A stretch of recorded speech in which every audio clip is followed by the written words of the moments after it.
This is Carl from the Austin Kayak Fishing Team. This is the kayak I chose for this year, the Native Titan 12.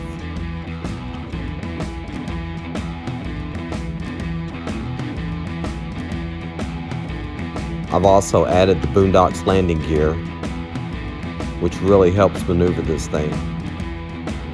Makes it a lot easier to get it on and off the trailer. I added a seat cushion, a little extra padding.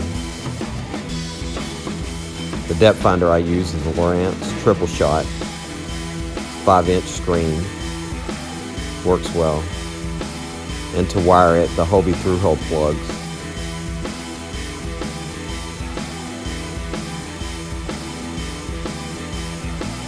And that's my setup for this year. Native Titan 12.